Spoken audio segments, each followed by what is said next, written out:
Man, that intro every time gets me no pumped. audio. You have no audio. But I have audio. All right. Hey, everybody. Welcome to another session of PitchIT live coming from the Central Mafia user group. While I wait for the actual real host of the show, which is Adam Bielanski, to get his audio together, welcome to live streams. And maybe I can or cannot. Danny can hear him. I cannot. So with that said, I'm going to get rolling here. Welcome, everybody. Adam will be back in a minute. We are on to week 4, actually, of PitchIT itself, the series. Adam's going to come back and ask, hey, you guys hear me? PitchIT? And I'm going to answer, well, you know what PitchIT is? PitchIT is the Shark Tank-like competition where we have startup vendors that come into the place that do service MSPs. They integrate with ConnectWise core products. They are all competing to try to become one of 3 finalists to show up live at IT Nation Connect Global in November. When they do, they are competing for cash and prizes equaling up to $150,000. Now, chances are I'm getting a message from the back room saying that they can hear him and they can't hear him. So maybe it's me. So I'm going to shut up and I'll let Adam talk now. Yeah, thank you very much, Sean. And it's glad to be here. Another week of PitchIT, Central Mafia, PitchIT 2026 series. And Sean and I are excited to bring you real conversations from 2 more operators this week who are currently competing in PitchIT. At Central Mafia, our focus is having practical leadership and operational maturity and coaching. And today, we're going to be doing exactly that. We're going to have conversations, real conversations with contestants. We're going to bring you some exciting, awesome, and especially, we just had some launched announcement. We got some new AI, a really big AI session today. So we're trying to keep it 30, 35 minutes, but I apologize if we go beyond that. So we're going to bring on our first contestant while Sean looks at his keyboard. Oh, he hears me now. Yes, I just fixed it. Awesome. So we'll bring on Danny from Nimo. How you doing, Danny?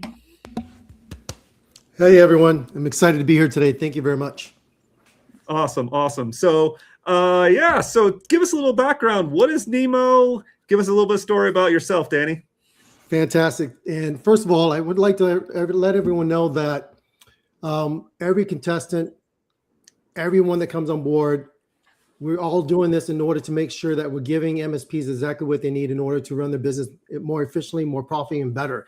And really, from a person that used to be in their shoes, a person who owned an MSP, who had a successful exit after 8.5 years and 3 locations, I would tell you that I wish what I knew now was what I knew back then.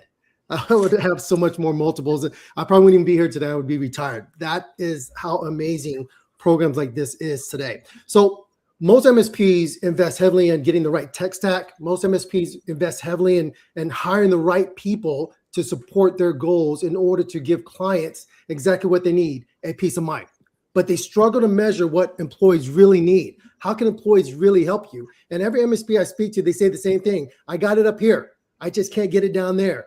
If I can get an employee to do 80% of what I know up here, we'll be fine. We'll be able to scale. We'll be able to grow.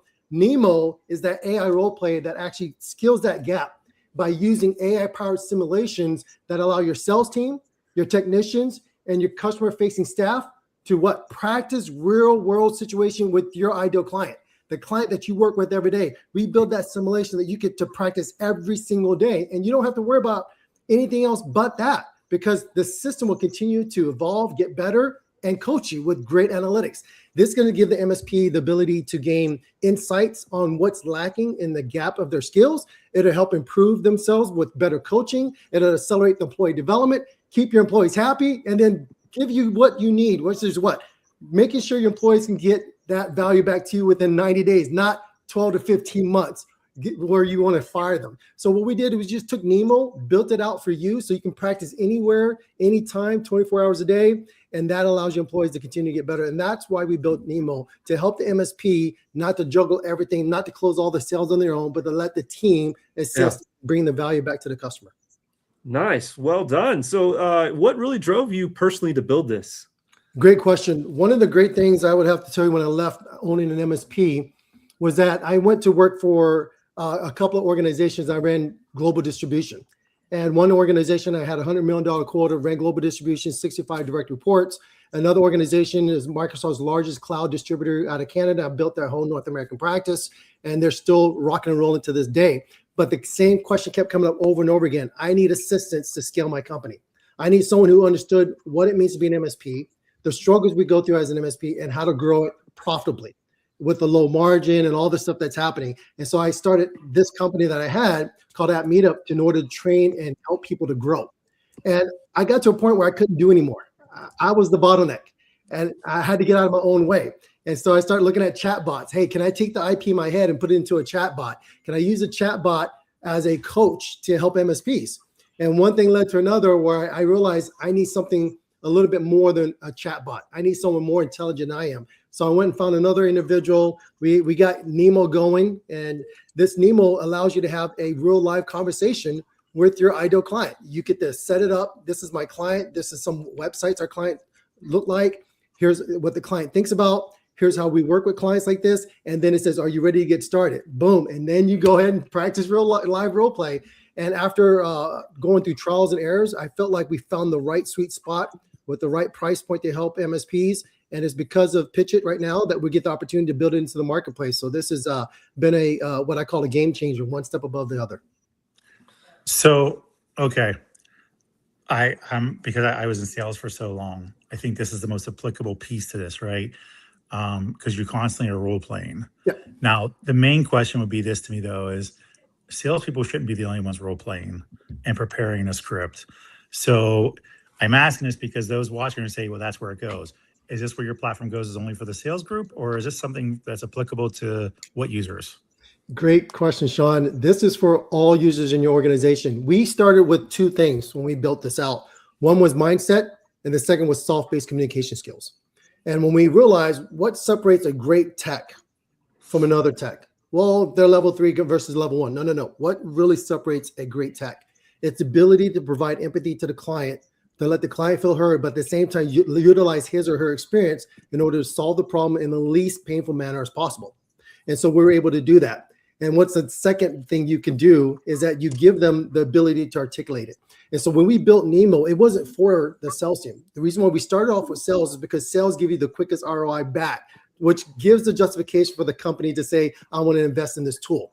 But it's for your customer success team, the people who handle your phones. It's for your techs, the techs who deal with clients and deal with their issues, who may be irate at times. It's also for the CEO. We have plenty of products within Nimo that teaches you how to do pitch. It teaches you how to do conversations, how to deal with employee conflict, all that built in. So for every employee in the organization, this is a tool that is built for you. Dude. I would ask follow-up questions, but I don't need to. So we're good. Awesome response. We're going to go put you in the green room. We're going to bring on our next contestant here, John Harden. You've had a busy day, John. It's been a fun one. Yeah, how's that going for you? Let's talk about what was the announcement today, because it's applicable to the question we're about to ask. Is tell us about you and tell us about what the business is. There we go. I guess that makes it easy. Oh, we can't hear you. Can you hear him? No, you can hear me. Surely you could hear me. I think Sean's trolling everybody today. That's exactly what it is. We're good? Okay. Yeah, we're good. All right. Yeah, so what is going on? Okay, John, ignore me. Yeah, I got you, buddy. So today is launch day for us here at Lemhi. Launch day out of stealth. We are preceding the knowledge of our business really existing before we go out to PAX 8 Beyond next week. And we are really just here as a business to help solve what I think is one of the biggest problems in our space. Danny has an amazing mission. I love his thing. So it's hard to follow that because I think leveling up every employee across all the sectors is critical. I feel like we're doing a little bit less as a result after hearing that, but we're focused in on one key area. We're focused on helping MSPs monetize the AI demand that's existing in their customer base today. MSPs, I've talked to hundreds of them at this point over the last 4 to 6 months, have all kind of coalesced around this thing that they are going to have to monetize AI. And that is fundamentally a truth. There is no other service provider in the small, medium businesses ecosystem that they can call and say, help me with AI, short of AI consultants coming in and eroding the MSP's share of wallet they have with their client. So Lemhi is built around giving every account manager, every VCIO, every account executive a repeatable engagement motion that takes the customer's big ideas and narrows them down to a repeatable managed service. And so we do that over a step of 3 series in the engagement. The first is an ROI survey that starts with what are we going to do and what value are we going to create. The second is an AI planner and walks the client through all of the best practices around AI. Microsoft's Work Index data says only 19% of businesses are on a frontier status. 50% are in the murky middle, and everybody else hasn't even begun. Well, the small, medium businesses, I guarantee, Microsoft doesn't study our 30-person uniform supply shops. They study the enterprise. They're even further behind. So the planner, it gets into the murky, really important questions that MSPs don't know to ask. Like, let's talk about budget. Nobody wants to have that conversation. Let's talk about culture. Let's talk about a plan. Let's talk about rollout. Let's talk about governance. Let's talk about policy. Let's talk about all of these things, like to Danny's point, to training, like how are you going to activate those tools when we roll them out? And over a 2-hour journey or a 2-hour exercise across multiple meetings, the third journey comes in with a Microsoft 365 scanner. And we're able to give a roadmap to an MSP across the ROI analysis, the AI planner, and the tenant assessment on how they can activate AI in their client's environment responsibly and repeatably and help the MSP create a new managed service around that entire motion. So we could talk about all the different questions you might have about all of those broad statements. Not yet. One question. Why did you build this? Why did you go back to market and do this? Yeah, so I think what Sean wants me to say is he was right, but he wants you to say he was right because it actually is the same timing, Sean, to answer your question. So I was at IT Nation last year, and I was giving a presentation around shadow AI. Obviously, what I spent the last 5 years of my life studying, or shadow IT, but shadow AI was the big topic out there. And I stood up there, 15, 16 years in our industry, I've been part of it. And I said, I'm really, really energized to be a leader in this era. When I started my first job, I was 16 years old, tier 1 technician in a business. I built a contact center software and I built a shadow IT tool since then.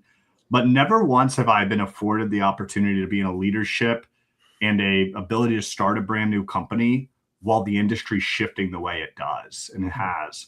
And so for me, I'm really mission driven on this one. Like, I want to be able to take our industry through this next 5 years of change. And I want to be able to be one of the people that helps shepherd in the change, not only just as a vendor. Like, I want to, obviously we're a vendor and we've got to monetize and grow, but really as a leader in our space. I want to solve one of the hardest problems in our space to help us level up our engagement with our customers.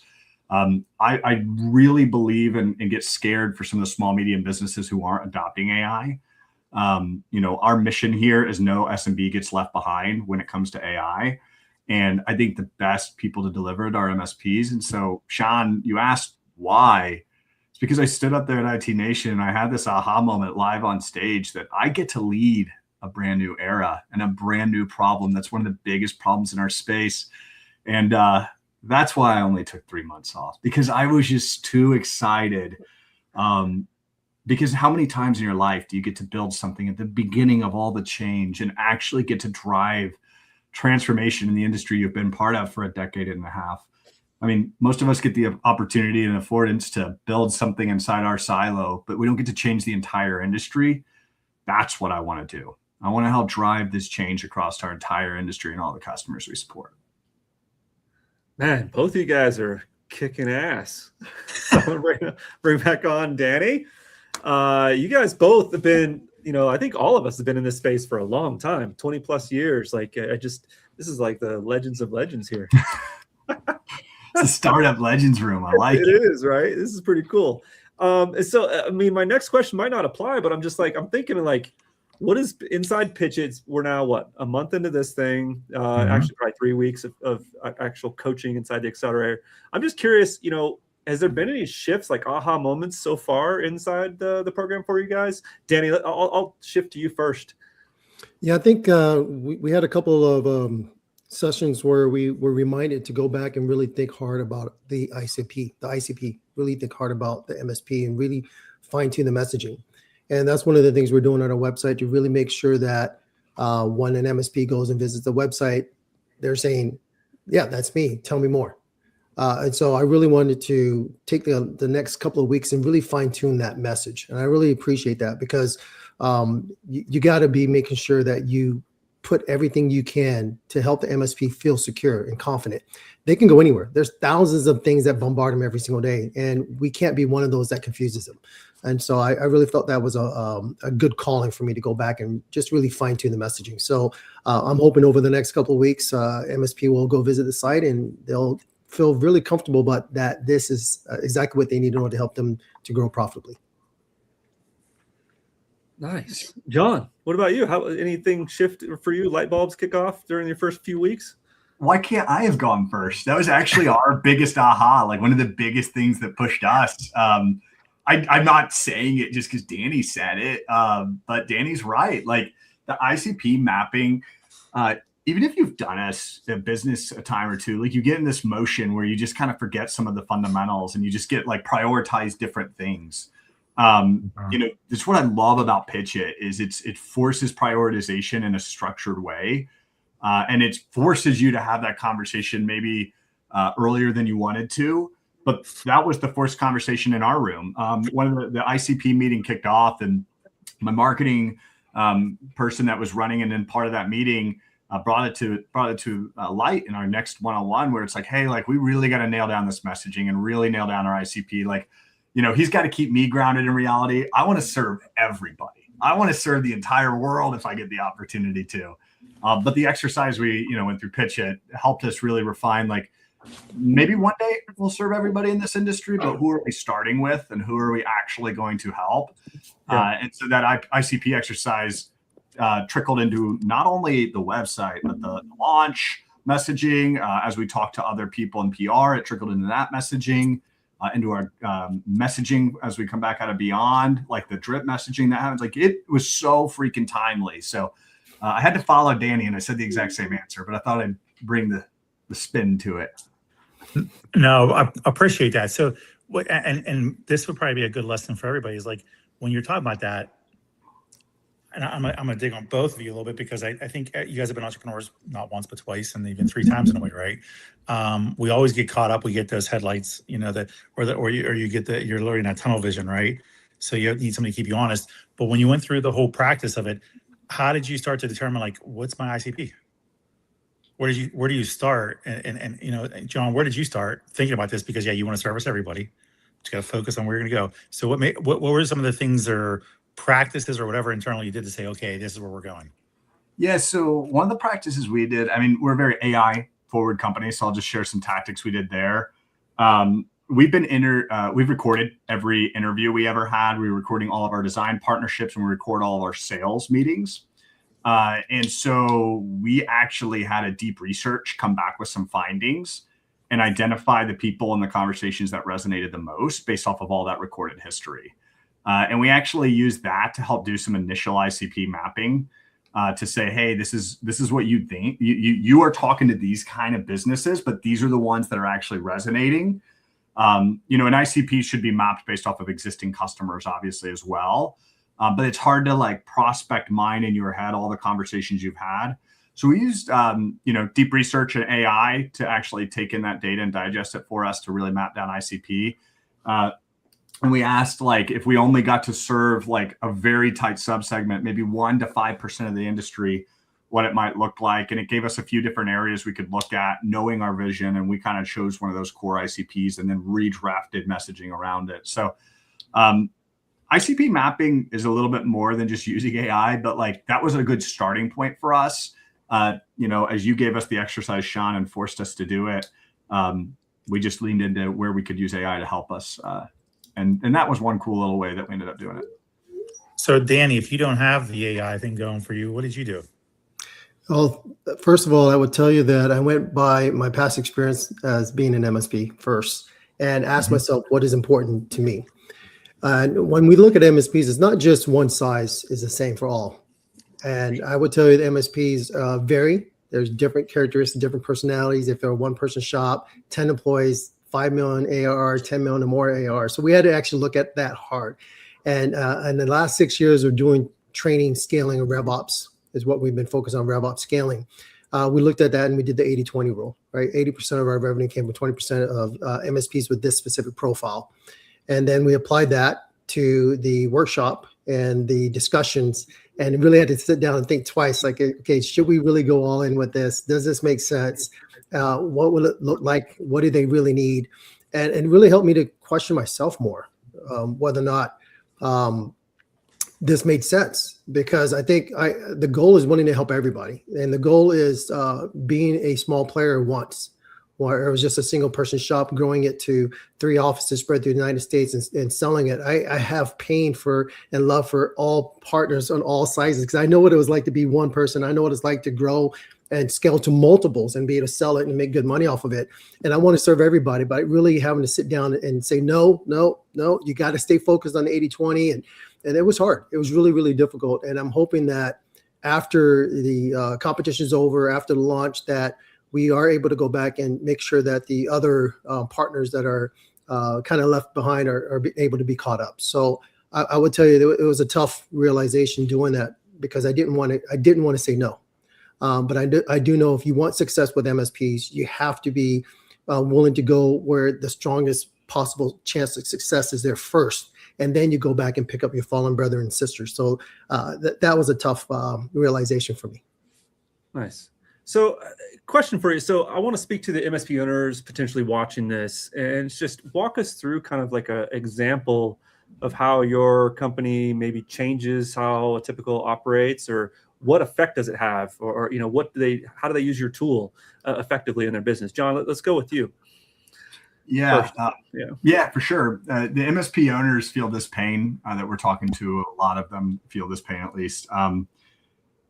If you feel like you're the only one in the business that can have this conversation around AI, or you feel like there's a handful of people in your business, if you're a larger one, that, I got to call on this specialist. They're the only person that can sit down with the CEO and talk about AI. If that's the pain you feel, that's the pain that Lemhi relieves. We're unlocking the ability for any account manager, any AE, any VCIO to have a recurring or not a recurring, but a repeatable conversation around AI.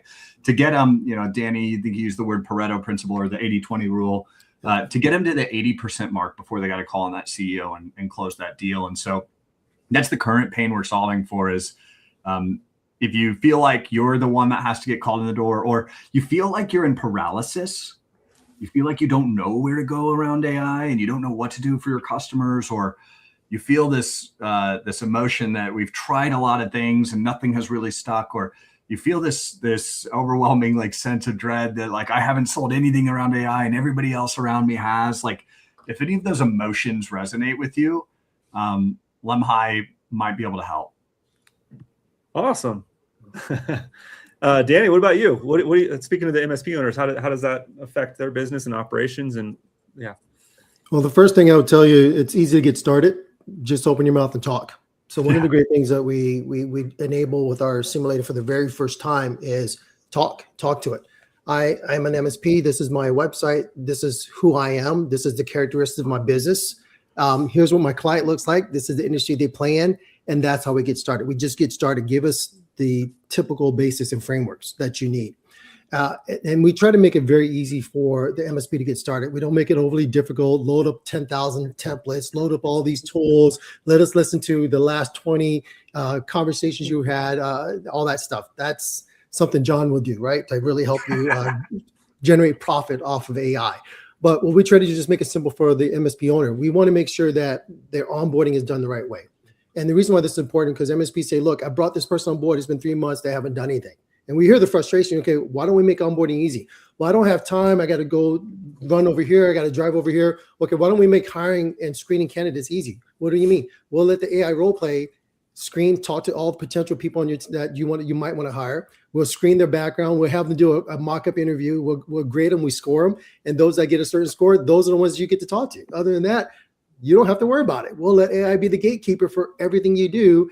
And just those little things have made it easy just for the MSP to say, you know what? I think we can do this. I think this is easy. I think we can get started right away. And that's what we're trying to do. Get rid of the headaches. Get rid of all the issues that could be a problem. And another thing that MSP owners have told us is, look, I got all this information in my head. I don't know where to start. Well, just keep talking. What? Just keep talking. The simulator will take everything you say. And if we can get employees and get it up to 80% of where you're at, would you be satisfied? Absolutely. And that's really what we focus on. So we make it easy for the MSP owner to get started, to interact, and you can actually set up the stage. We call it, give you the opportunity to set up the stage, set up your ideal clients, set up the framework, and then we'll go ahead and score it, and we'll grade it, and we'll give you analytics. The whole thing is, it's coaching built into the box. We'll tell you what you did well, what you can improve on. We'll look at the soft-based skills. Did you talk too much? Did you not talk enough? Were you empathetic? Did you have any empathy? Did you try to sell before it was needed to sell? We're going to give you all that coaching, and no one has to embarrass you. You don't have to worry about doing it in a room with a whole bunch of people. It's just you and the AI all by yourself. So there will always be the $1 million question applicable to what both of you do today, which is, how much can I trust the AI to do what it says, right? There's all, I'm not going to mention names, but at one point somebody had like AI doing social post comments and was saying bad comments to people, didn't know what was happening. I'm not going to mention names, but it rhymes with random.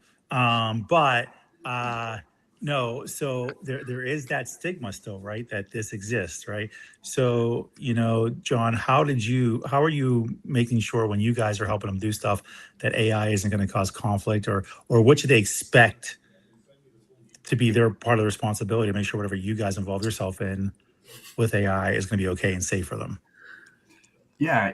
I'll make it one statement clear. I mean, our tool, though it's helping support the implementation of AI, it is not probably what you wouldn't call an AI platform, right? Like, we are more of a, think of us closer to like a VCIO or VCISO type platform than anything.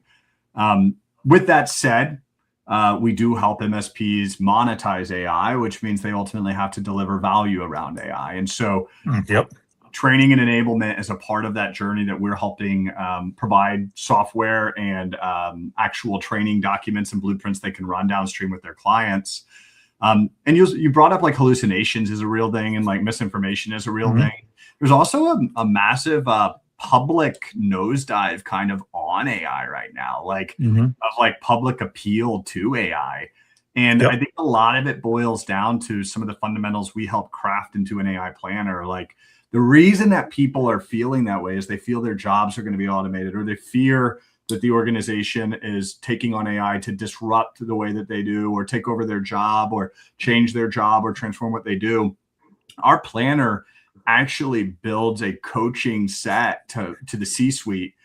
For instance, there's like this little data point. Prosky has it. If a C-suite member kicks off an AI transformation in business, it's 3.5 times more likely to be successful. That is like so low-hanging fruit. You don't even need to be a rocket scientist to do this. But as an MSP, you need to coach that CEO or that C-suite member with what they're going to talk about, or provide them some slides around what AI is and isn't. And so our planner actually intakes, like, what do you think the fears are going to be inside that company? What are some of the culture barriers you're going to run into? And so while public appeal for AI is nosediving, and there's risk around AI hallucinating and doing things that are wrong, we're arming the end client with the information they need to share downstream, so that when they drive org change, they're driving org change accurately, and they're driving it with the best practices, so that emotion of, is AI going to actually give me value, or that emotion of, is AI here to replace my job, gets nipped immediately on an AI rollout. Oh, perfect. And also, even though you might not be the AI itself, you still have to debunk it to sell your service regardless. It's the answer to questions. You're going to have to be ready for this, because otherwise there's no value, right? And so same thing for you, Danny, because really you're predicating my entire success on AI giving me quality feedback without shitting the bed completely, right? So Absolutely. why, and even one more in-depth question to that too is why is it safe, first off? And then how do you make the necessary adjustments? Is it on me, you, who, if we see something? Because I feel like the hardest part for a lot of people is to capture their own voice when they speak, which was the difference between you go speak in front of a crowd and you become robotic reading as opposed to being yourself. So how do you make these adjustments, and how do you protect me? Love the question, Sean. And the way I like to say it is everyone's a liar. They want to tell you the truth, right? Everyone doesn't want to tell you the truth. They want to tell you what they think you want to hear. And one of the great things I love about the role play is that when you're done and you get your score and they say, well, where did I do well in and what did I not do well in? And for example, well, you didn't answer the question enough to their client. You can say, well, no, I did. The client stated this, and this is what I meant. Oh, okay, I'm going to change your score from a 1 to a 3 now. So what it does is you can actually question how you responded, what you responded. Hey, I've been an MSP owner for 20 years. I know what I'm talking about. This is exactly what the client asked. And I said, this is the way it needs to be responded. Oh, okay. Well, you know what I'll do? I'm going to go back and adjust so that the next time we run the simulation, we'll make sure we put that factor in place. So you can go and take your expertise and your skills and say, look, I know the industry. I know the clients. I'm in the healthcare. I deal with clients in healthcare. I know HIMSS technology and the platforms, and I go to the conferences. I know what I'm talking about. I think we need to include this, and it'll make the adjustment. And so that's what I love about it. You can push back and say, look, I know this. I've been doing this for a while. It makes adjustment. So you say, is it safe? And one thing I would tell you, and the same thing we talked about hallucinations and everything else that's out there, you need to be aware that the answer you get, the response you get, is all about making sure that we stay within a parameter. And sometimes it won't give you exactly what you need unless you go out of the parameter. So here's what I mean by going outside of the parameter is we've actually had clients that say, I need 2 or 3 people in the room with me, not just my ICP. I need the CFO, the CEO. And so now we've set up 3 AI agents working at the same time to give you a good cop, bad cop, to kind of expand it right outside that boundaries, right outside where, you know what, I'm about to roll up my sleeves and we're going to throw punches. I'm talking about that big of adjustment where you have one AI that's really extreme and one that's really, really safe. And so we've actually had people tell us, hey, I want everybody in the room. I don't want just one client one-on-one comment. I want the CEO, I want the board holder, I want the owner's wife in the room, I want everybody in the room. And next thing you know, we're about to come to verbal blows, and that's exactly what happens. And that's what I mean. We can go outside the boundaries, but we try to bring it back into try to keep as safe and PG as possible, if that makes sense. Love it. Muted, Adam. Actually, you're actually muted, Adam. Not my audio. You're actually muted. Nope. I am actually muted. I did that. I checked first. I looked. I was like, "Is that nope? It's not me. It's you." Yeah, I know. You know what? We go with the punches here. So I want to kind of know, back to the PitchIT journey. I just want to kind of know, what made you decide, like, hey, I want to jump into PitchIT, and what's that lesson that you've learned so far? I know you kind of mentioned some of the value and some of the things you tweaked a little bit, but what's that personal lesson you've learned through that? John, let's start with you. Hold on, don't talk yet before you go into it. No, I want to say both of these guys have been very helpful for me with PitchIT over the years as well, and have created influence for me. So, maybe it's some sort of selfish motivation. They're like, look at our child grow together. I don't know, but yeah, John. Yeah, John, you've been around a bit. Danny, you as well. Oh yeah. First off, I see you over there in chat, Brett. Good to see you, buddy. I'm glad you're here. I'll say this: why PitchIT? I did PitchIT before with Saslio, and it refined my business and it forced my business to have those questions that we were skipping over. I was fortunate this time as we're building, we added another co-founder to the mix, and his name's Tim. He's the reason I can't open my phone off airplane mode today. And I'm grateful for Tim, but Tim's not from the industry. And Tim has excellence in building SaaS GTM. That's his job. And I believe every good software has to have good GTM. Otherwise, nobody will see it, especially in the noise era we're in. And he came to me during the onboarding. He goes, hey, I'm going to need a lot of your time. I'm really I'm a little worried about coming into this whole new industry. Not worried, but he goes, I need leveled up on it. I go, don't you worry. I have a 16-week MBA course coming your way called PitchIT, and it kicks off in May. And I said, you are going to attend every PitchIT session we have, and you are going to walk out with so much value. And so I've been listening and joining as well, but Tim has walked away with so much value, and he's taken those awkward questions and those awkward challenges that, you know, Adam, you and Sean bring to the room and ask and force him to do, and bring them to me. And we're forcing ourselves to be a better company as a result. So why PitchIT? If you want my honest answer, it's because it's Saslio. I did. Sean knows there's two reasons. If you want like I was just waiting for this. If you want the first reason, it's really like genuinely it's Tim. If you want the second like chip on the shoulder reason, it's because Saslio was mid-acquisition and PitchIT, and so I did not get to really finish my journey in the first time. So I'm super grateful to come back again on round 2 and get to finish it this time. How many times you applied, John? This time? This time, I updated. Well, because we're like 100 days old. I updated my application like 3 times. We kept adding customers. We got funded. All this stuff was happening. I didn't want you to not let me in PitchIT. So I had the most assumptive applicant in the history of PitchIT involved with John, where he would text me like, "I can't wait to start the program." I'm like, "You haven't even been accepted, dude. We have to review." And he kept saying, and he like once a week, and he's like, "By the way, I'm updating my app right now because we've done so much more. I think this seals the deal." And then like a week later, I did it again because we did more. And I definitely know this definitely puts us in. I can't wait to start. And I'm like, "We haven't even gone through the process yet, John. I don't know anything." He's like, "Yeah, sure. You know we're doing like, literally he literally was accepted and already won the competition as far as he's concerned before we even started."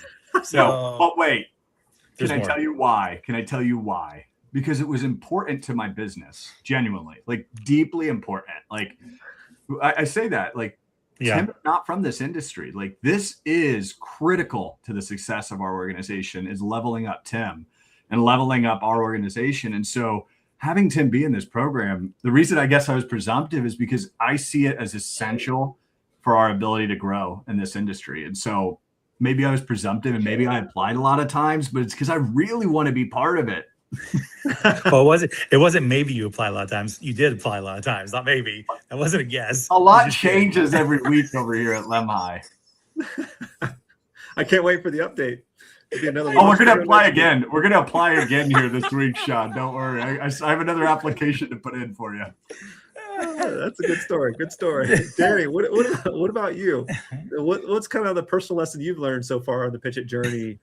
Right. Why? And why did you apply, Dean? I think that's important because your brother has been a cameo coach. Absolutely. I mean, although you're the better looking of the twins. I tell people that all the time. I do too. So.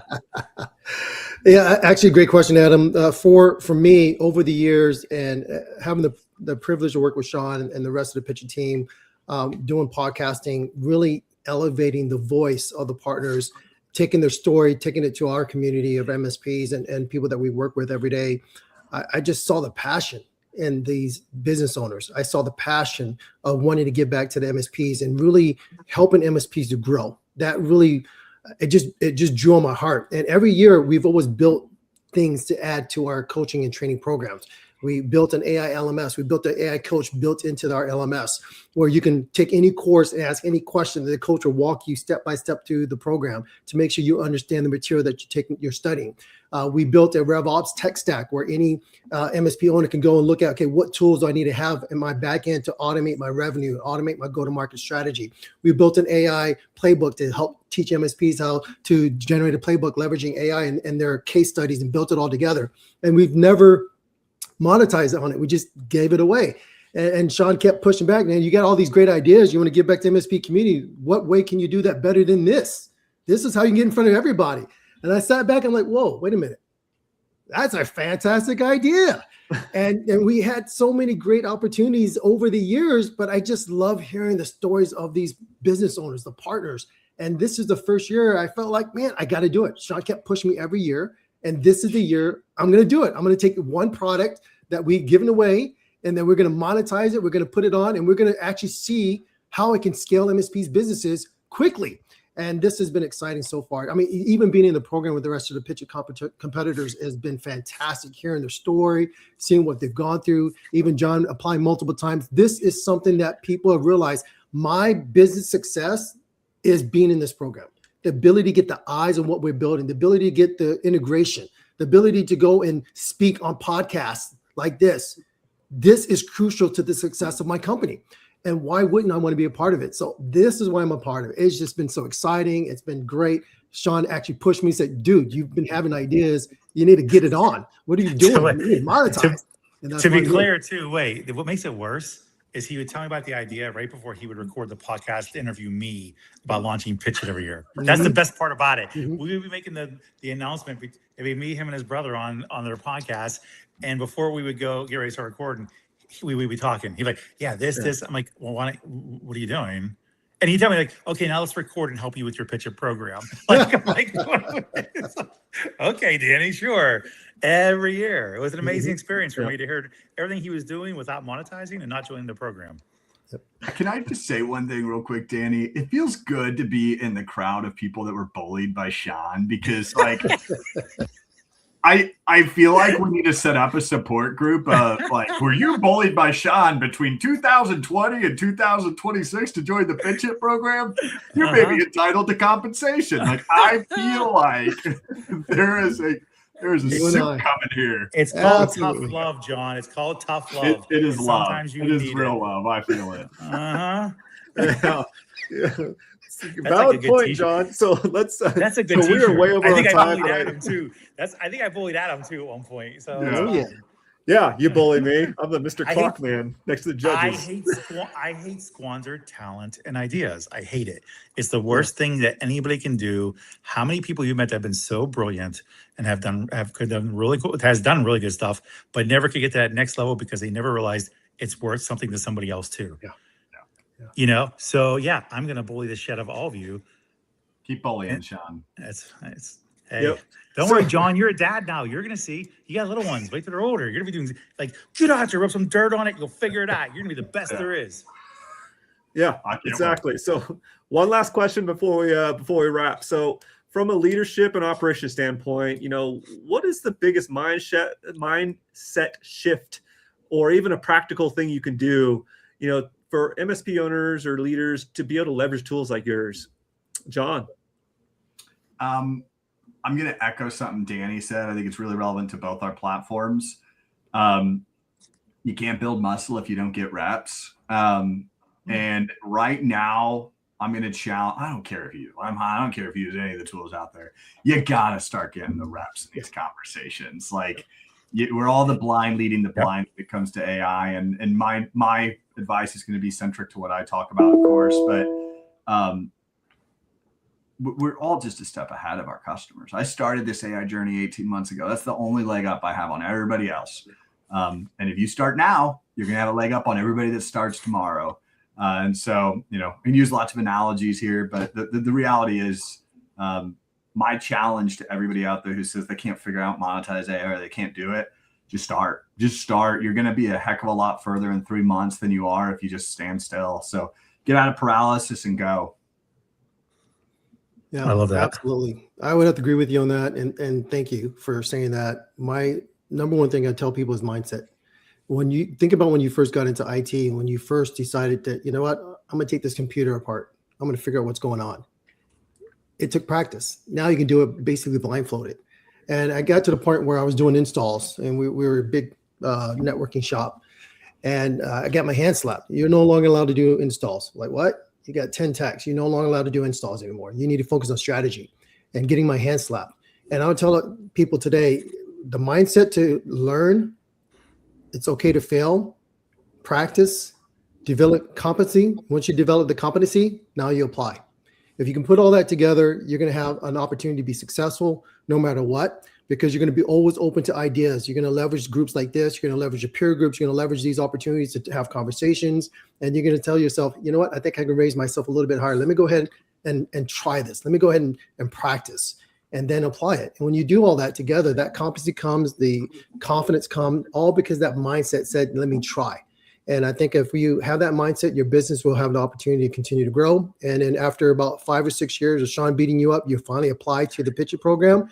And then you're saying, okay, that makes sense. Now I'm finally getting it. So don't wait 6 years. Learn and apply it today and see how well your business can take off. I feel like my line should be, look what you make me do to you. Probably shouldn't be. You make me do this. I think I'm going to nix that from like the marketing department side, that maybe we don't do that, Sean. Probably I'm not not. a marketer. I'm just a victim of the 2020 to 2026 era. I'm just, just how it sounds to me. You make me do to you. But one comment you did make, and it's important to say this, the line that I learned a long time ago, and I did not understand until I got older, was perfection is the enemy of good. Okay. And for those that don't understand what that means, that literally means, and this is a lot, especially in our industry, because there's a lot of engineer and developers, right? You can keep on adding features. You can keep on adding widgets. You can like, it's your baby. I know you want it to be perfect and beautiful, but the reality is it'll never be perfect because it's an ever evolving system, right? No matter what happens, you have to get out there and launch, and you have to go after and at least be good so you can get those reps in, that you can start working on the fundamentals. Otherwise, nobody knows. It never gets launched and nothing ever happens. And you're Danny and me every year having the same stupid conversation where he still doesn't do it until finally. So anybody watching this, pay attention to this stuff, because this is true, completely true. And of all the startup companies I've dealt with, which now at this point, I'm probably well over 300 startups I've involved myself with over the last just 5 years in general of talking to, coaching through. It's always the same initial core cost issue, which is that part alone. It doesn't matter. So I love that you guys said that. I think it's just important because you guys are actually you guys are the practitioners right now in front of everybody's face. Yep. So I appreciate that. This is awesome. This has been an awesome show. So it's been great to meet founders like you guys and just building tools, but not just building tools. You're really solving problems based on things you genuinely care about, and that from that real experience. You guys have been around for a long time.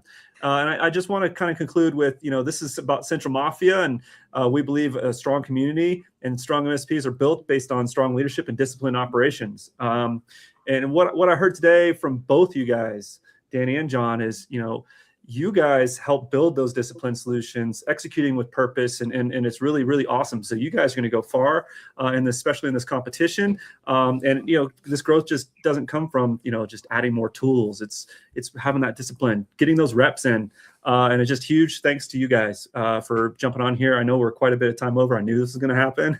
So I want to invite you to join the Central Mafia user group. So to go to centralmafiaug.com. It's a free vendor, neutral community built for MSP operators, and it's a great place to continue these kind of conversations. And so hopefully you guys can like and subscribe and see us on YouTube, Facebook, LinkedIn, and enjoy it. Until next time, drop a comment on here. If this hits home, reach out, and we'll see you at the next one next Tuesday. And then I will also be at PAX 8 next week. So Danny, you'll be out there as well. I will. I have to have a little PitchIT gathering. So let's do it. Till then, I feel left out. I'll be home chilling. Home chilling. Peace out, guys. Enjoy. Till next week. Later. Cheers, guys. Thanks for having us. Wow.